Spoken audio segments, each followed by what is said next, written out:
Question 1. Which brand was the first company in the world to reach a $1 trillion value?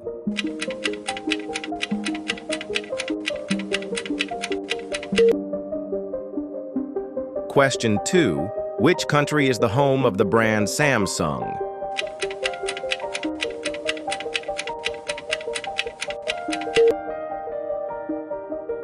Question 3.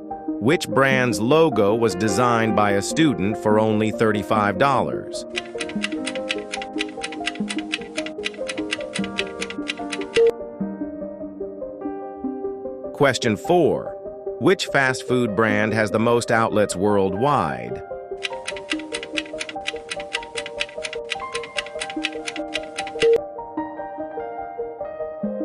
Question 5. Which brand started as a bookstore before becoming a global tech giant?